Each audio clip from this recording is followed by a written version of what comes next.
Olá, pessoal. Aqui é a Vera Lima. Eu sou jornalista com formação na área das relações públicas e do direito. Esse é o mês que a gente chama de mês roxo, que é da consciência, né, e da conscientização para os casos de epilepsia, para que a gente possa não só combater o preconceito, como ajudar a levar informação útil para as pessoas de uma maneira geral. Afinal de contas, as pessoas que possuem, né, esse diagnóstico da epilepsia, elas precisam ter uma vida normal, uma vida normalizada, e a gente precisa ter consciência de que essas pessoas não podem ser simplesmente excluídas de nenhum processo da vida, né, como ela é, simplesmente pelo fato de terem aí, né, esse tipo de condição de saúde, tá certo?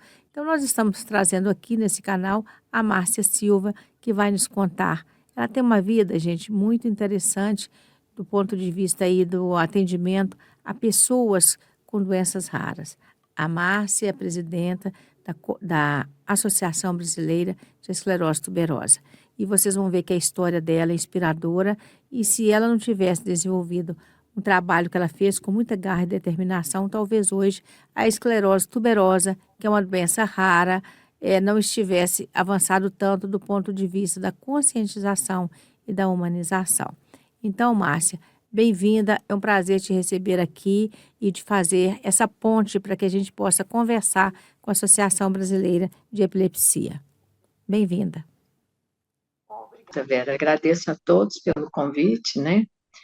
A minha história é um pouco parecida, né, com a Associação também de Epilepsia, que é uma das características da esclerose tuberosa são crises convulsivas de difícil controle. E a esclerose tuberosa, ela afeta todos os órgãos vitais, né? E com o passar do tempo, tem crianças e bebês que têm crises convulsivas de difícil controle. E aonde é difícil fechar o diagnóstico de início, porque as famílias veem os bebês dando muitas crises e não sabem o que fazer. Mas depois vão havendo outros sintomas da esclerose tuberosa que consegue fechar o diagnóstico, não de epilepsia, mas de esclerose tuberosa. Como afeta todos os órgãos vitais, o cérebro, coração, rim, pulmão, a pele, os olhos, a doença ela vai evoluindo de acordo, né, com o passar do tempo, e as crianças e os bebês vão apresentando sintomas da esclerose tuberosa. Uma das questões mais complexas que a gente vê são nos bebês, que tem bebês que não conseguem controlar as crises de epilepsia. Então, no início, eu sofri muito com a Flávia. Ela dava aí 20, 30 crises convulsivas por dia, e ela chegou a um período na idade da puberdade que ela teve um coma, por ter dado várias crises convulsivas. E eu tenho assistido agora, né, as lives da Denise, da epilepsia, da associação, e eu achei muito interessante a fala, né, do preconceito da epilepsia na vida de uma pessoa, né, que acarreta, assim, às vezes, muitos problemas, não só emocional, como físico também, que vem afetar aí o paciente. Ô, Márcia, e a epilepsia em pessoas, né, em pacientes de esclerose tuberosa, ela se agrava mais? Como é que é a convivência pelo fato da pessoa já ter uma doença rara? Conta um pouquinho para a gente sobre essa sua experiência. Pois eu vejo muito acentuado, mesmo tomando medicamentos específicos da epilepsia para a esclerose tuberosa, às vezes tem crianças e pacientes e adultos que alguns, dependendo do grau, né, do paciente da esclerose tuberosa, ele pode, às vezes, ter uma vida normal, mas ele vai tomar medicamento se ele tiver a crise convulsiva para o resto da vida. Agora, tem pessoas que tomam o medicamento e as crises, elas passam um bom período sem o paciente ter e sobre controle médico. Agora, nos bebês, aqueles bebês que são mais comprometidos e que já nascem com a epilepsia já de difícil controle, é muito complexo, sabe, Vera? Porque aí atrasa no desenvolvimento do bebê, ele começa a tomar vários medicamentos para a esclerose tuberosa e epilepsia. Então, os médicos fazem essas tentativas, fazem o eletro e vai acompanhando as crises convulsivas do bebê. Então, a mãe sofre demais. Eu sofri muito no início. À medida que a criança vai crescendo e o cérebro vai, eu falo assim, mudando, né, e vai amadurecendo, às vezes, na fase adulta ou da adolescência, melhora um pouco. Ou também, dependendo da fase da adolescência, onde os hormônios estão aflorados e onde a criança, né, tem essa mudança no organismo, as crises também podem voltar e podem aumentar. Depende muito de cada paciente, sabe, Vera? E aí é muito preocupante. É uma das coisas que as mães sofrem muito também, não só nos órgãos vitais, mas é o controle da crise convulsiva. Tá certo, Márcia. E uma coisa que eu queria saber de você é o seguinte: nós estamos aí no mês roxo, né? O mês de conscientização para a epilepsia e a tentativa dessa campanha de ter esse mês roxo é fazer com que as pessoas se conscientizem da importância do assunto e da importância também de não segregar, fazer a inclusão dessas pessoas, entender a epilepsia. E eu queria que você falasse o que é importante nesse sentido de esclarecimento, você também que está numa associação que vive um drama, porque as pessoas que possuem doenças raras, via de regra, elas são discriminadas, certo? Sim, na epilepsia ainda existe o preconceito, né? Às vezes eu converso com a Denise, porque ainda tem aquela forma das pessoas pensarem que a baba pega na epilepsia, que a criança tem, eu acho muito interessante, algum espírito que esteja ali, né, naquele paciente. Isso vem há anos, né, que ainda certas pessoas ainda pensam assim. Na verdade, a epilepsia ela pode ser de várias formas, agressiva, né, de ausência, às vezes, dependendo da criança, ela pode ter leve, mas ela pode ter severa, se debater, se não tiver um controle de medicamento, a pessoa pode até cair e machucar, né? Então, quando isso acontece de uma epilepsia já mais avançada e onde demonstra, né, a criança, ela se debate, ela tem lá, né, a baba, às vezes as pessoas afastam, né? Eu me lembro quando eu era pequena, eu via algum coleguinha meu que dava crise e aí todo mundo ficava apavorado, todo mundo gritava e ainda em certos lugares ainda existe esse preconceito, né? Que é o diferente. No caso das doenças raras e complexas, no caso da esclerose tuberosa, ela é interna, né? Está dentro dos órgãos vitais e também está na pele, né? Tem várias manifestações. Agora, da epilepsia, a gente tem que realmente apoiar, divulgar e tirar um pouco ainda desse preconceito em relação à epilepsia. E que as crianças e os pacientes e os adolescentes, os bebês, eles sofrem muito, sabe, Vera? Eu vejo as mães se sentindo muito sozinhas quando uma criança dá uma crise convulsiva e às vezes ela fica sem saber o que fazer. Entendi. Ô, Márcia, esse convite da Denise para nesse mês roxo a gente poder dar as mãos à Associação Brasileira de Esclerose Tuberosa, juntamente com a Associação Brasileira de Epilepsia, É interessante, porque são causas muito solitárias, não é mesmo? Vocês trabalham, vocês vivem esse drama, vocês sempre têm assim um apoio aqui, um apoio aí, mas o dia a dia, ele é muito solitário. Quem está com essas causas das doenças raras, quem está à frente dessas associações, precisava ter muito mais apoio. Fala para a gente um pouquinho sobre isso, por favor. Há muito tempo eu queria falar sobre isso. Quando a gente trabalha com o diferente, autismo, TDAH, onde as crianças, né, elas têm as limitações, mas no caso de uma criança que tem a epilepsia, igual eu sempre coloco, é complicado porque as famílias, elas criam uma expectativa muito grande em relação ao futuro dessa criança, né? No caso de doenças raras e complexas, a gente também sofre isso, né? Porque tem crianças que falam, tem crianças que não falam, tem crianças que não andam, que têm uma deformidade. Aquilo que, vamos dizer, que agride, às vezes, a sociedade é de ver o diferente e o sofrimento, porque as pessoas, às vezes, não sabem como lidar, né?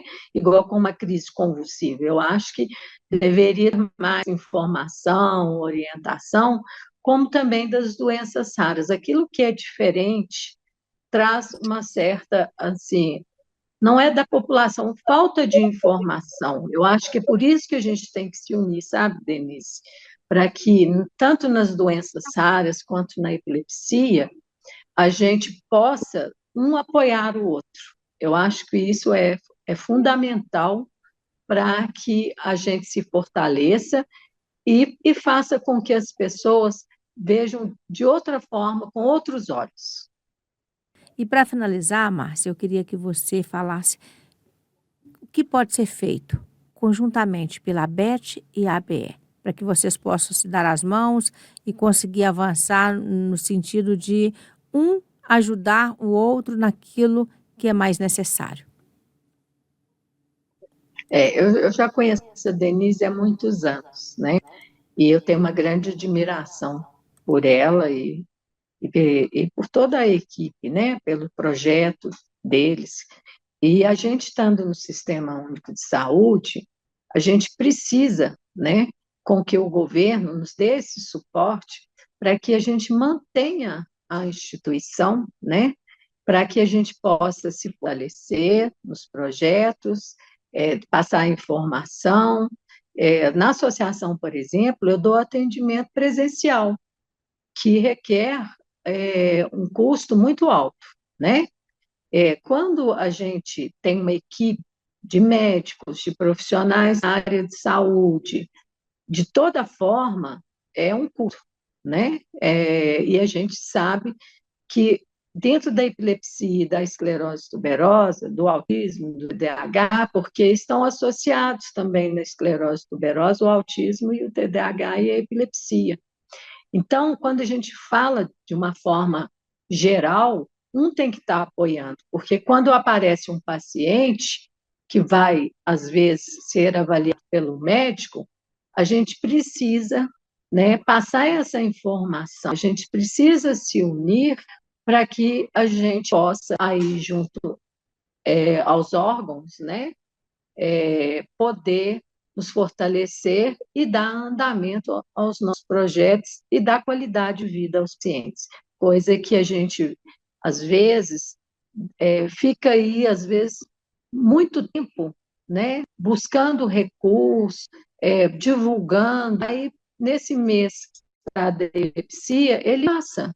E aí? E depois, como é que fica, sabe, Vera? Eu acho que a gente tem que ter um meio de comunicação aonde a gente pode estar interagindo e apoiando uns aos outros.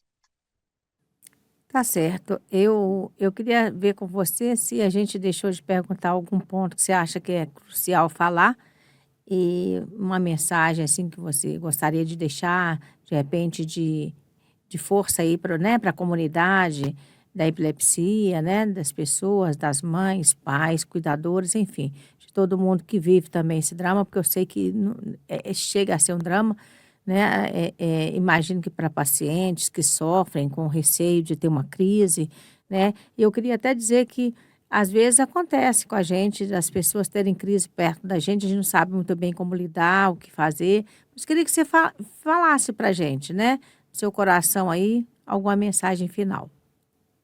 Bom, que nunca desista dos seus sonhos, que a epilepsia, ela nunca, ela pode, né, afetar, eu falo, o paciente, mas o paciente, ele tem que acreditar, né, que ele é capaz, vencer as barreiras, ser feliz, porque hoje existem muitos médicos, né, especialistas, medicamentos que possam amenizar essa dor do paciente, né? E ter amor, né? O amor, ele supera tudo. Amor ao próximo, eu acho que ser solidário, acolher, né, quem tem epilepsia, porque é uma barreira com que o mais afeta ao paciente é a falta de acolhimento, às vezes, sem saber como lidar com a epilepsia. Então, eu já tive muitos preconceitos com Flávia e hoje eu já consigo administrar isso, sabe, Vera? Quando ela dá uma crise de se debater, já caiu várias vezes e tudo, eu vejo de uma forma com que a sociedade, né, possa acolher, se informar mais e os pacientes não verem que eles não sejam capazes. Eles são capazes, eles têm vida própria, né, namoram, casam, e eu acho que isso é fundamental, passar a informação adequada, né, e diminuir um pouco Sim. essa dor e preconceito. Ter Então, respeito pelas se pessoas, amem, né? né, Legal. tentam cuidar, né, da crise, e se tratarem, né? Hoje não tem muitos recursos, tem, graças a Deus, médicos especialistas, né? Aham. Tem muitos recursos, né, Márcia, para poder sanar um pouco esses sofrimentos, essas dores e todas, né? Mas o mais importante é isso: ninguém está sozinho, mãos dadas, com muito respeito, carinho, cuidado. Isso é fundamental para a vida toda, né? Não só nos momentos da dor, mas da alegria também. Eu acho que se a gente estiver juntos, de mãos dadas, vai melhor, não é assim? Flui melhor. E você abraçou, né, Rovério? Eu sou suspeita, mas eu te acho assim maravilhosa, porque Abracei a você é uma Cláudia. pessoa que, para mim, é muito especial, Oh, sabe? Márcia, muito Porque obrigada. tudo que você faz é com amor, É né? Você verdade. nos acolhe com tanto carinho e com tanta compreensão e de uma Então, forma leve. Eu acho pois que é, isso assim é é. fundamental. Pois é, Márcia, é aquilo, né? O meu juramento também, né, na boa prática jornalística é essa. A gente está aqui para levar a informação útil, aí mandar um abraço para você, Denise, dizer que a gente está juntos com a ABET, com a Associação Brasileira de Epilepsia também, com a ABE, e que o jornalismo é isso. A gente tem que usar essa boa prática de levar a informação, de levar esclarecimento, de uma forma, como a Márcia disse, leve, correta, eh, sem discriminar, fazendo com que as pessoas possam, através do nosso trabalho, né, desenvolver outros olhares, ter conhecimentos mais abalizados das situações, para que elas possam procurar medicação, tratamento adequado, né, para que elas possam deixar as pessoas ocuparem os espaços delas. Muitas vezes a gente, até por uma questão de desconhecimento, a gente exclui o outro. A gente acha, a gente vai para aquela veia do capacitismo, né, e com aquilo rotulando as pessoas, isso é muito ruim. Como você disse, né? As pessoas têm vidas próprias, elas têm seus desejos, elas têm as suas vontades e, às vezes, ou por falta até de desconhecimento, a gente quer abraçar demais e aí a gente acaba pecando, porque a gente cai para essa onda do capacitismo, que é muito ruim, né? Então, estou aí com vocês, juntas e misturadas, tá bom? Eu acho que nós fizemos o que uma boa duplinha, agora com a Denise um trio. A BE, a Beth e a Vera Lima aqui junto com vocês, tá bom? Tá bem, Vera. Eu acho Eu que que é isso. agradeço a Denise, a você, né? Sim, Estamos juntos, né? sim, Não é fácil, mas a gente está aí lutando para que a gente possa aí proporcionar qualidade de vida a todos aqueles, né, acometidos tanto pela epilepsia quanto a esclerose sim, tuberosa. sim. E a gente sabe que o amor, a fé, ele supera tudo, Oh, né? com E a gente tem certeza. que acreditar na gente, né? Tem que Senão a acreditar. gente desiste. A Beatriz estava me contando aqui que no dia 30 a ABE vai fechar a Paulista em São Paulo e vamos fazer lá o mês, fechar o mês roxo com total informação nas ruas, com muitos cartazes, com muitas palavras de ordem, com muito diálogo com a população, para falar com as pessoas sobre a Associação Brasileira de Epilepsia e sobre o universo, né, das pessoas que estão acometidas por essa doença e falar que tá tudo bem. O negócio é aquilo, a gente ter informação, ter o cuidado e o respeito. Então, olha, nós vamos desejar que vocês façam um dia bem potente e que as pessoas possam sair daí com mais informações e a gente poder ajudar, né? Dizer também que tá tudo muito perto da gente. Então, quem não tem uma pessoa com epilepsia em casa, na família, pode ter aí próximo, no seu trabalho. Eu já trabalhei com pessoas epilépticas, né, que tinham crise de epilepsia. Então, assim, é informação, gente. E vamos para a rua conversar com as pessoas. Parabéns aí, ABE, parabéns você, Márcia, Beth. Tamo juntos. Um abraço.